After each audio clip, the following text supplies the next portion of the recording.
Oh, it's close, that's close.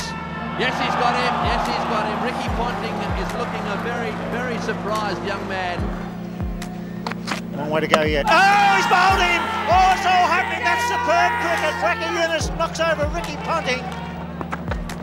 Oh, he's gone across a long way, and it is a pair for Ricky Ponting.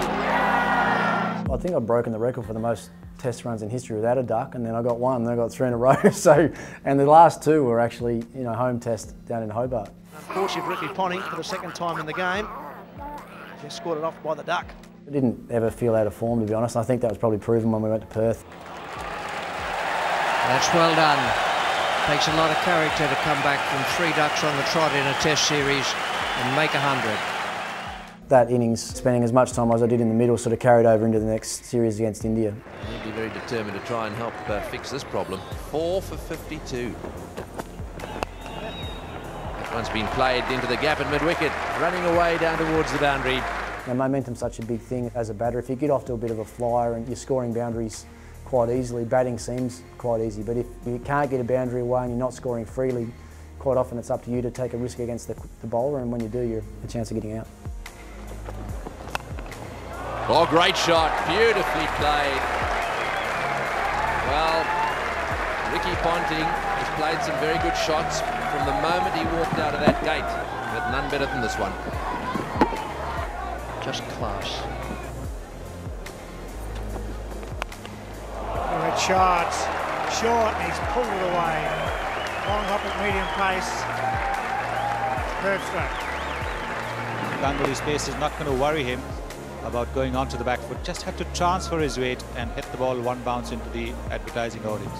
I remember facing quite a bit of Saurav. Yeah, I'd rather face him than some of the other blokes they had. That's for sure. This is bread and butter for Ricky Ponting. As Bill Lawry said, a long hop, all he had to do was just transfer his weight. That's it, it's a well-made 50, beautifully placed and timed. 50 made under a lot of pressure. Coming after that 197, he was middling the ball right from the time he came into bat, and that too in Australia, we're 4 wickets down. That's excellent stuff. I always loved when we were under a bit of pressure and we lost wickets, because one thing I'd never really coped with that well was when I was batting at number 6, was sitting around for 4 or 5 hours before I had to bat. I liked to get out there nice and early, and I think my record probably suggests when we did lose early wickets, I probably played at my best. To spend a lot of time in the middle with Steve in that innings, and when I came into the side, we were all chasing what he'd done. So anytime you had a chance to bat with him, you'd try and learn what you could, and more importantly, on that day, we had to make sure we kept ourselves in the game and not completely got blown out of the water. If we had lost another one, then be 5 for 50 or 5 for 60, then it's a long way back in a test match. So yeah, to spend time with him and have a big partnership like we did was fantastic. It's a good delivery, but beautifully played by Ricky Ponting.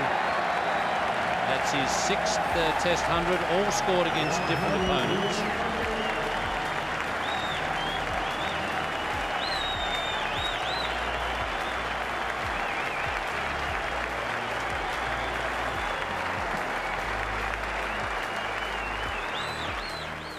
I loved the Adelaide Oval. I worked there as a kid when I was at the academy and knew the place pretty much inside out. A few weeks ago he had 3 ducks on the trot. He's looked in excellent form in Perth and here.